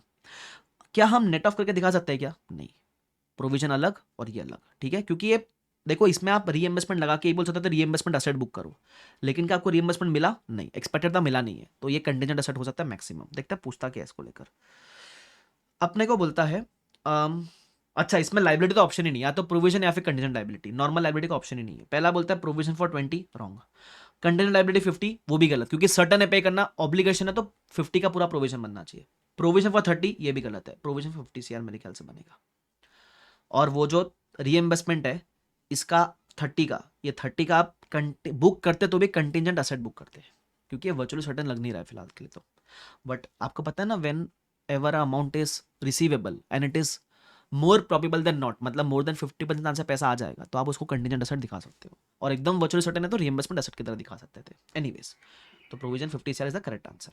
आगे, on 1 April you leased a machine from D, तो यू कौन हो गया? यू हो गया लेसी, और डी कौन हो गया? डी हो गया लेसोर, ठीक है। The expected economic life of the machine was 8 years. If the machine breaks down under the terms, D would be required to repair the machine. D agreed to allow you to use the machine for first 6 months of the lease without payment of any rental as an incentive to you to sign the lease agreement. After the initial period, lease rentals were 2 lakh payable in 6 monthly arrears, मतलब आपको every 6 month पे करना है 2.10 lakhs, ठीक है। The first payment falling due on 31st March. अब हुआ क्या सुनो, 3 साल के आपने लीज पे लिया है, ठीक है। अब इसमें क्या बोला है? D agreed to allow you to use the machine for first 6 months without any payment as a incentive. मतलब अगर 3 साल में अगर आप देखो तो आपको हाफ ईयरली पेमेंट करना था ना, 6 मंथली हाफ ईयरली, तो कितने पेमेंट करने टोटल? तो अगर आप देखोगे तो आपको 3 साल में 6 हाफ ईयरली आएंगे, तो 6 पेमेंट्स करने हैं। 6 में से आपको एक उसने माफ कर दिया है, ठीक है, फर्स्ट वाला इज माफ, तो कितने पेमेंट करोगे आप? 5 पेमेंट करोगे, 5 × 2,10,000, बड़े टोटल पेमेंट कितना आएगा, टोटल पेमेंट जो भी आएगा, बट अपन तो जब अगर लेसी के बुक्स में पूछा है तो अपन क्या बुक करते हो, ROU to lease liability book करते हैं at present value of future lease payments जो भी है, ठीक है। The first payment following due on 31 March 13। अब पूछा गया MCQ का, ये देखना, calculate the current liability of lease machine from D, calculate the current liability. अब सबसे पहले of machine leased from D, ठीक है, तो किसके बुक्स में पूछ रहा है, अगर लाइबिलिटी पूछा तो लाइबिलिटी तो ये किसके बुक्स में पूछेगा, लाइबिलिटी पूछना चाहे तो ये सिर्फ और सिर्फ यू के बुक्स में पूछेगा, क्योंकि डी के लिए तो ये रिसीवेबल होगा ना, असेट होगा ये, ठीक है, तो यू के बुक्स में पूछा, यू तो लेस ही था। अब आपको एक बात बताओ, ये पूरा MCQ गलत है, जहां से भी छापा है गलत छापा है। क्यों? अगर इनको ये पूछना होता करंट लाइबिलिटी, तो एक्चुअली करंट नहीं, इनको पूछना था लीज लाइबिलिटी कितनी है। हाँ, लीज लाइबिलिटी का करंट पोर्शन कितना है वो पूछते तो अलग होता बात, बट ये निकालने के लिए आपको डिस्काउंटिंग फैक्टर चाहिए, जो कि आपके पास अवेलेबल ही नहीं है। अब जब आप इसका आंसर देखोगे ना, इन्होंने पता है कैसे आंसर किया है, 2 वाले का आंसर देखना, in accordance with principles of 116 leases the lease of the machine is an operating lease. मुझे एक बात बताओ, है ना, as the risk and reward remain with D, okay. अब ये ऑपरेटिंग फाइनेंस की बात तो डी के बुक्स में आती है ना, लेसर है वो, लेसी के लिए तो हम ऑपरेटिंग फाइनेंस कभी खेलते ही नहीं है ना, लेसी तो एक ही चीज बोलता है, ROU टू लीज लाइबिलिटी। अब आप ये बोल सकते हो शायद डी के बुक्स में पूछा होगा, अगर डी के बुक्स में पूछता तो उनको वर्ड यूज करना चाहिए था कि करंट असेट बताओ इन द बुक्स ऑफ डी, बराबर। तो ये MCQ ही गलत है, इसको मत पढ़ना, ये पूरा राम कथा आपने क्यों पढ़ा, ताकि बता सको गलत है। तुम समझे क्या? अगर मेरे को इसको ठीक भी करना हुआ, ये मुझे इसको ठीक भी करना हुआ तो कैसे ठीक कर सकता हूं, सुन लो, calculate the current asset from D नहीं, in the books of D. अब आप कह सकते हो हाँ डी तो लेसोर है, लेसोर के लिए it can be operating, it can be finance. अब अगर इसके लिए ऑपरेटिंग लीज है, अगर इसके लिए ऑपरेटिंग लीज है तो फिर वो क्या करेगा, वो जो भी रेंटल्स है वो बुक करेगा directly in profit and loss, है ना। तो अब इसमें भी एक कंसेप्ट है कि जो भी आपके रेंटल्स है, सपोज आपके रेंटल्स कितने, 2,10,000, आपको 5 पेमेंट मिलेगा, है ना, तो कितना आएगा, 2,10,000 इंटू 5 कितना आएगा, 10.5 लैक्स। बट भले आपको 5 पेमेंट मिला है, बट ये रेंटल आपके 3 साल के है, तो आप SLM बेस फॉलो करते हो कि भले ही आपके रेंटल मिल किसी और रेशियो में रहे, लेकिन आप जब बुक करोगे पीएनएल में तो आप इक्वल रेशियो में बुक करोगे। तो आप बुक कितना करोगे हर साल, तो 10.5 डिवाइड बाय 3, 3.5 लैक्स। अब आप ध्यान से देखोगे ना, एकदम ध्यान से देखोगे तो वो क्या बोलता है कि आप जब एंट्री मारोगे कैश बैंक अकाउंट डेबिट, तो आप बोलोगे आपको मिला सिर्फ 2.1 लैक्स, उस साल में बोला हुआ है ना कि आपको मिला सिर्फ 2.1 लैक्स ही है, बराबर, लेकिन आपकी इनकम कितनी है एज पर SLM basis of lease rent, 3.5 lakhs. तो बाकी आप एक डेबिट साइड में रिसीवेबल करके शो करोगे, एक करंट असेट की तरह एक रिसीवेबल करके शो करोगे 1.4 लैक्स। अब ये 1.4 लैक्स कब मिलेगा आपको, तो इसमें पूछा है करंट पोर्शन बताओ, तो है ना, अगर आप अभी पूरा चार्ट बनाओगे SLM का, तो इसमें से आपको ऐसा मान लो ये 1.4 लैक्स रिमेनिंग 4 इंस्टॉलमेंट में रिकवर होएगा। रिमेनिंग कितने इंस्टॉलमेंट में, रिमेनिंग देखो 5 में से एक तो आपको आज मिल गई, तो ये 1.4 लाख जो रिसीवेबल है वो रिमेनिंग 4 में रिसीवेबल होएगा। तुम समझ रहे हो? तो इसमें से 2 इंस्टॉलमेंट अगले साल आएगी, 2 इंस्टॉलमेंट उसके अगले साल आएगी। तो जो 2 इंस्टॉलमेंट अगले साल आएगी उसका अगर आप प्रोपोर्शन देखोगे, फॉर एग्जांपल ये 1.4 लैक्स में से 35, 35, 35, 35 आप चारों पेमेंट में रिकवर करोगे, तो ये जो नेक्स्ट ईयर में आप रिकवर करने वाले हो ये आपके करंट पोर्शन में आएगा, और ये जो आप उसके अगले साल रिकवर करने वाले हो ये आपके नॉन करंट पोर्शन में आएगा। तो 70,000 would be the correct answer, but provided ये MCQ पूरा चेंज हो गया है, ठीक है, तो इसलिए इन्होंने भी शायद ए वाला ऑप्शन चूज किया हुआ है और ज्ञान दिया हुआ है। अब तुम ये ज्ञान पढ़ोगे तुमको समझ आ जाएगा, ऐसा है वो। आपको शायद अगर ये ना भी समझे कि ये कैसे 70 कैसे है आपका करंट में, तो मैं आपको ये बता सकता हूँ। चलो ये ईयर 1 की एंट्री है ना, ईयर 2 की एंट्री देखो, ईयर 2 में आपको पैसा कितना आएगा, आपको 2.1 लाख के 2 रिसीव होंगे रेंटल, तो 4.2 लाख का रेंटल आएगा आपको। बट आप पीएनएल में कितना बुक करोगे, सिर्फ 3.5 लाख। तो बाकी आप क्या रिवर्स करोगे, जो रिसीवेबल है वो रिवर्स करोगे ना। तो 70 का आपका रिसीवेबल रिवर्स हुआ ईयर 2 में, तुम समझे, इसलिए यही 70 से आपका करंट में गया, क्योंकि बाकी 70 ईयर 3 में रिवर्स होएगा। मेरे ख्याल से मेरे एंट्री देने से आपको क्लैरिटी आती है। आइडियली ये पूरा डिस्कशन मुझे करना ही नहीं चाहिए क्योंकि MCQ रॉन्ग है, बट स्टिल मुझे लगता है इन लोगों का भरोसा नहीं, वो अगर कुछ कांड वगैरह कर दिया तो तुम संभाल लेना भाई, चेंज करके पूछा तो। क्लियर? ठीक है। तुम्हें ना ये पूरे एमसीक्यू वीडियो को लास्ट तक देखना। मैं आपको लास्ट में एक और चीज़ बताऊंगा। तुम बोलोगे ना केस स्टडी ला कहाँ से रहे ये, इनका सोर्स मेरे को पता है, ठीक है, बट जब मैं सोर्स बताऊंगा तो इट इज़ नॉट नेसेसरी कि आप वहाँ जाके वो सारे केस स्टडी करो, बट आपको सोर्स पता होगा, कभी किसी का बहुत समय तो देख सकता है जाके। हाँ ये मत बोला सर आप ही करा दो वो सारे, मैं आपको सोर्स बता दूंगा ताकि you know from where they are asking such things. Okay anyway चलो आ जाओ, लास्ट में बताऊंगा, लास्ट में भूल गया तो कमेंट में पूछ लेना। नहीं नहीं भूलूंगा नहीं, याद दिला दूंगा। सुन लो आगे। तो ये आपका एमसीक्यू रहोगे, ध्यान रखना, ठीक है। काफी डिस्कशन कर लिया इसके ऊपर, आगे बढ़ जाते हैं। Point number 3, you limited issued 10,09% cumulative preference shares. Okay ये क्यूमुलेटिव प्रेफरेंस शेयर, तुमको पता है what is the meaning of cumulative? Cumulative का मतलब होता है अगर डिविडेंड आपने डिक्लेयर नहीं भी किया तो भी आप उसको अपने प्रॉफिट में से माइनस करोगे, मतलब अक्रूवल बेसिस पर आप माइनस करते हो बेसिकली। और नॉन क्यूमुलेटिव का मतलब होता है आप कैश बेसिस पे प्रेफरेंस डिविडेंड को माइनस करते हो। आगे, the company has arrears of 15 crore of preference dividend, it includes current year arrears of 1.5 crore होना चाहिए, ठीक है, crore 1.5 crore. The company did not declare any dividend for equity shares as well as preference share, को declare नहीं किया है, बट क्योंकि preference share cumulative है तो आपका जितना भी करंट का डिविडेंड है वो आपको माइनस करना ही पड़ेगा प्रॉफिट में से, ठीक है। अब देखो एमसीक्यू क्या बोलता है, what is the amount of preference dividend to be reduce from profit loss for calculating basic EPS. जब बेसिक ईपीएस निकालोगे तो क्यूमुलेटिव है ना, तो डिक्लेयर करो ना करो करंट का प्रेफरेंस डिविडेंड माइनस करना पड़ेगा, तो आप 1.75 जो है माइनस करोगे, सिर्फ करंट ईयर का, तो 1.75 माइनस करोगे, तो थर्ड का आंसर है बी, तो थर्ड का आंसर है B.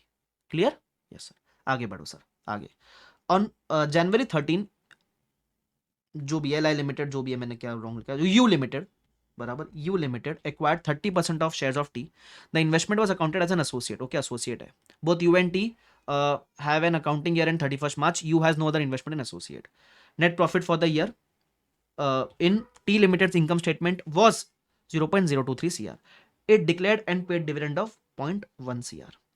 No other dividends were paid during the year. अब इसके एमसीक्यू देखो क्या बोलता है, what will be the cash flow, what will be shown as an inflow in respect of earnings from associate in the statement of cash flow. अब अगर आप cash flow की बात करो ना, कैश फ्लो में are we concern with accrued income? No, हम देखते हैं रोकड़ा कितना मिला ये बता।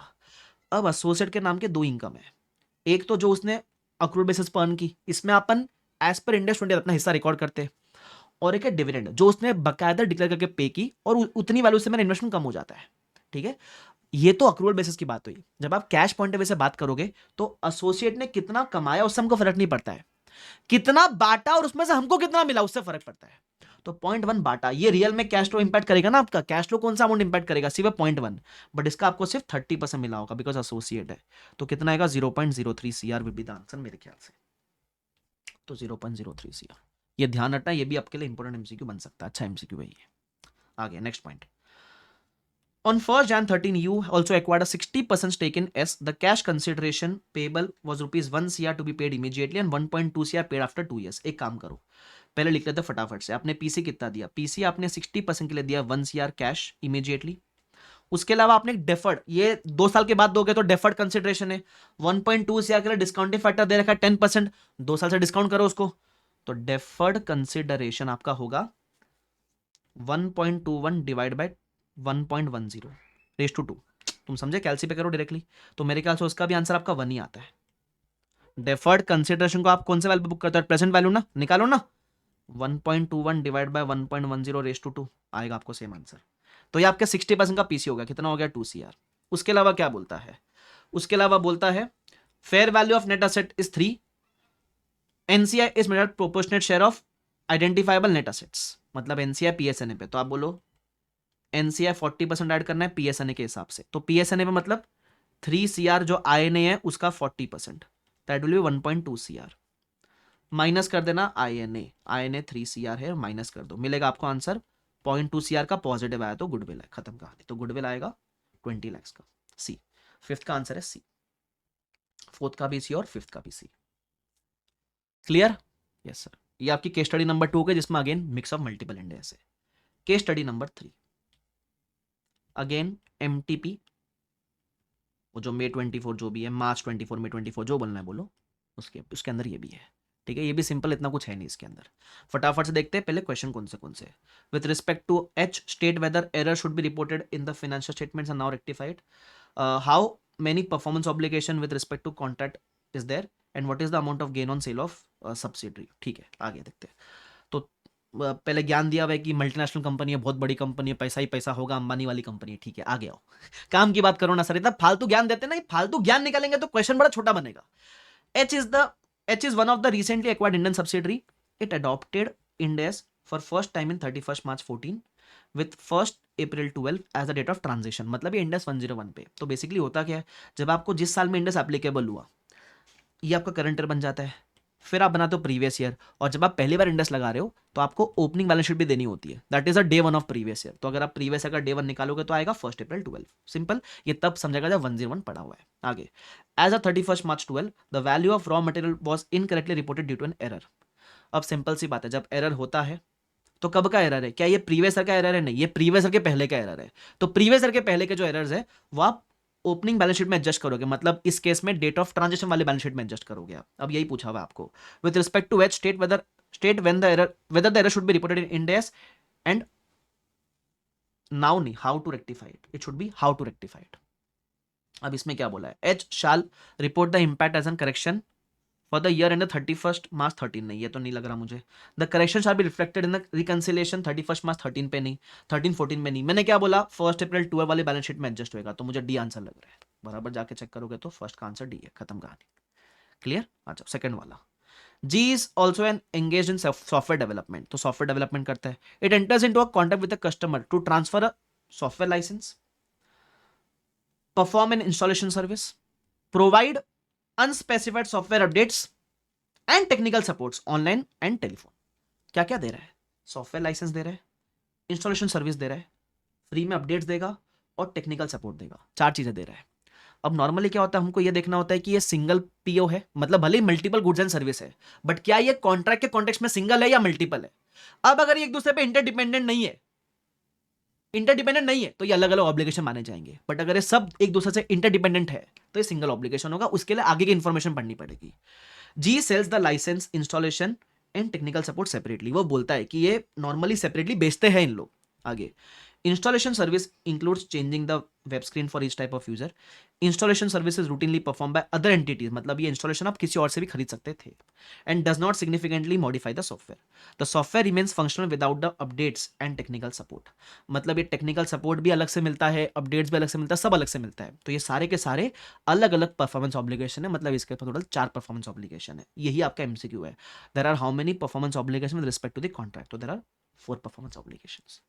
सिंपल, मजा आ गया सर। तो ये 115 के ऊपर था सेकंड वाला पार्ट। थर्ड वाला part, G sells at 20% interest in wholly owned subsidy to outside investors for 100 lakhs in cash. अब आपने 20% बेचा of a wholly owned subsidiary, तो इसको बोलते हैं disposal without loss of control. Dispose तो किया लेकिन कंट्रोल नहीं किया। ठीक है, तो इस केस में क्या होता है, इस केस में आपका स्टेक कम होगा, एनसीए का स्टेक बढ़ेगा। कितने बेचा, 100 में। तो एंट्री पता है क्या कैसे बनती है, आप बोलते हो cash bank account debit 100 lakhs। उसके अलावा क्या बढ़ता है, क्योंकि आपने बेचा, आपका स्टेक कम, एनसीआई का स्टेक बढ़ेगा, 20% से एनसीआई बढ़ेगा। अब एनसीआई कैसे निकालोगे, तो एनसीआई कौन से कंपनी में, के अंदर है, सब्सिडरी में एनसीआई है, सब्सिडरी में 20% एनसीआई जनरेट हो रहा है। तो उस समय के की वैल्यू देखो, नेट असेट्स है 300 इंक्लूडिंग गुडविल ऑफ 65। तो अगर आपको एनसीआई की फेयर वैल्यू चाहिए तो किस कंपनी में एनसीआई है, ये जो के लिमिटेड सब्सिडरी में 20% एनसीआई जनरेट हो रहा है। किसी भी कंपनी का नेट एसेट और गुडविल जोड़ोगे तो उस कंपनी की फेयर वैल्यू मिल जाती है। ये जो वैल्यू है ये ऑलरेडी इंक्लूडिंग गुडविल है, ये ऑलरेडी इंक्लूडिंग गुडविल है। ठीक है, तो अगर आप 300 का 20% लोगे तो आपको एनसीआई की वैल्यू मिलेगी 60। ये सेम क्वेश्चन आपके क्वेश्चन बैंक में भी कराया भी है क्लास के अंदर मैंने। अब जब एनसीआई कम ज्यादा होता है तो डिफरेंस आपका जाएगा कंसो अदर इक्विटी में 40 lakhs। तो ये क्योंकि क्रेडिट साइड में तो गेन जैसा हो गया आपके लिए, बट गेन पीएनएल में नहीं, कंसो अदर इक्विटी बुक होना चाहिए। देखते क्या बोलता है, what is the amount of gain on cell. तो मेरे ख्याल से गेन का अमाउंट कितना है, 40 ना, 40। डी, 3 का डी आंसर है। यस, तो ये तीनों केस स्टडी जो मल्टीपल इंडेक्स इन्वॉल्व करती है, खत्म। उसके बाद आरटीपीज एमटीपीज की केस स्टडीज मैंने क्या बताया, जो एमटीपी आपकी 24 की है वो तो तीनों केस स्टडी है, तीनों केस स्टडी ऊपर आपने कवर कर ली, वो खत्म हो गई। आरटीपी की जो केस स्टडी है उसका वीडियो ऑलरेडी यूट्यूब पे है। कहां मिलेगा, आरटीपी मे 24 सर्च करो, इसमें 2 केस स्टडी है, मैंने दोनों डिस्कस किए उसके अंदर। ठीक है, तो आपको सर्च करोगे मिल जाएगा। ठीक है, 2 केस स्टडी आरटीपी के अंदर, तो वो दोनों मैंने डिस्कस किए, खत्म हो गया आपका ये। तो टोटल अगेन कितनी की स्टडीज थी बताई थी मैंने, 10 आईसीआई की थी वो कर ली, 2 आरटीपी की थी वो करा चुका, 3 एमटीपी की थी वो ऑलरेडी 10 में कवर हो गई। ठीक है, अब सर आपने एक बात बोली थी हमको, वो आप हमको सोर्स बताने वाले थे, कहां से पूछ रहे हैं। आपको पता है जैसे आपके अभी आईबीएस है, वैसे पहले इलेक्टिव्स होते थे, आपको चूज करने बोलते थे, काफी लोगों ने गेस भी कर लिया होगा। आपको है ना एक पेपर था जीएफआरएस, है ना, तो उसमें उसमें उन लोग मतलब तभी जीएफआरएस मतलब जो भी आपके आईएफआरएस है उसके ऊपर एक, अगर आपको चूज करना तो चूज कर सकते हो वो वाला इलेक्टिव पेपर। पहले ऑप्शन थे ना इलेक्टिव चूज करने के, अभी नहीं है, तो पहले ऑप्शन थे। तो अगर आप वो वाला इलेक्टिव चूज करते थे ना, उसमें बेसिकली आपके Ind AS, IFRS, US gap, उसका ज्ञान, उसका नॉलेज आपको होना चाहिए था। मोस्टली इंडेक्स के ऊपर ही पूछते थे। तो उसमें इन्होंने ना केस स्टडी डाइजेस्ट निकाली थी, जिसमें बड़ी बड़ी केस स्टडी थी, 400 पेज की वो डाइजेस्ट है, 400 450 पेज की, आईसीआई की वेबसाइट पे आज भी अवेलेबल है वो शायद, है ना, मिल जाएगी। उसमें से उठा उठा के पूछ रहे हैं, उसमें से उठा उठा के केस स्टडी बना रहे हैं मोस्टली, मतलब आप समझ लो 50 60 70% केस स्टडीज है वहां से बन रही है। तो सर जाके वो करे क्या, मैं वापस से बोलूंगा, आपको ये देखना समय है कि आपके पास, जहां तक मुझे लगता है समय के कंस्ट्रेंट पे आप चल रहे हो, तो जितने आपके फिलहाल एफआर के सिलेबस में डाली है वो कर लो। मैं ये नहीं बोला जितना अपन नहीं कि उसमें से आएगा, मैं बोल रहा हूं इन लोगों ने इसमें से उठा के तीसरी केस स्टडी भी पूछ ली, कुछ भी पूछ लिया, आप अगर कंसेप्चुअली क्लियर हो तो आप सॉल्व कर लोगे ना यार। It is not about number of question which are covering, it is about quality of conceptual knowledge you have. Quality है तो आपको आ जाएगी, तुम समझ रहे हो क्या, तो ध्यान रखना। तो बाय चांस किसी का अटेम्प्ट बहुत लेट है, पहले देख रहा है कभी करना है तो उठा के कर सकते हो। अच्छा मुझे मत परेशान करना प्लीज, हाँ, कि ये भी आप ही करवा दो, पेपर भी मैं दे दूं क्या, वाह सर दे दो, मजा आ जाएगा सर। ठीक है, but I just wanted you to know the source of it. ठीक है, तो वो के जीएफआरएस में भी एमटीपीज निकलती थी, पास पेपर्स होते थे, वहां से उठा उठा के बनाते रहेंगे। मुझे लगता है अगले 2 3 साल का उनका पास डेटा है जो उन लोग बना के पूछने वाले केस स्टडीज। ठीक है, तो ध्यान रखना, टाइम है तो कर लेना हो, बट ठीक है, तुम जानते हो टाइम तो नहीं है ना सर। ठीक है, तो जितना एटलीस्ट इतना क्या उतना कर लेना अपना। आपको देखो, आप अगर देखोगे ना केस स्टडी कैसे पूछ रहे, आप देखोगे तो क्वेश्चन कहां से उठा रहे, जो ऑलरेडी क्वेश्चन बैंक में वहां से उठा उठा के बना बना के पूछ रहे। ठीक है, तो टेंशन लेने की जरूरत नहीं, आपसे हो जाएगा। ठीक है, तो आई hope this video was helpful. Mostly मैंने केस सिनेरियो बेस्ड पे वर्क किया है। अगर आपके कुछ क्वेरीज वगैरह है इंडिविजुअल एमसीक्यूज को लेकर, तो है ना, कुछ कुछ इंडिविजुअल एमसीक्यूज में आईसीआई के आंसर गलत है, कुछ कुछ में। ठीक है, तो मैं कोशिश करूंगा मैं उसकी एक सेपरेट वीडियो बना दूं, नहीं भी बनाऊं तो आप कंसेप्चुअली क्लियर हो, आपको समझ जाएगा। ठीक है, तो मैंने कोशिश किया कि एटलीस्ट मैं केस सिनेरियो वाले यहाँ इस वीडियो में कवर कर लूं। इंडिविजुअल का मैं कोशिश करूंगा समय मिला तो उसका भी डिस्कशन ले आऊंगा, समय मिला तो। ठीक है, बट वो आप कर लोगे तो भी ठीक है। अगर आपके पास टाइम का कंस्ट्रेंट है तो एटलीस्ट केस सिनेरियो वाले कर लेना। ठीक है, चलो, सो आप this, I hope this video was helpful. अगर यहां तक देखने के बाद आपको हेल्पफुल लगा, एक सब्सक्राइब बटन जरूर दबाना, है ना, उससे मेरे को मोटिवेशन मिलता है। जितने ज़्यादा बच्चे मैं कैटर करूंगा उतना मुझे अच्छा लगेगा, है ना, उतना मुझे और आपके लिए डालने का मन करेगा। ठीक है, और उसके अलावा ये एमसीक्यू बुकलेट टेलीग्राम चैनल पे वहां जाकर डाउनलोड कर सकते हो। ठीक है, तो इसी बात पे सेशन करते रैप अप। शुक्रिया everyone, thank you so much, bye bye everyone, take care, see you all, bye.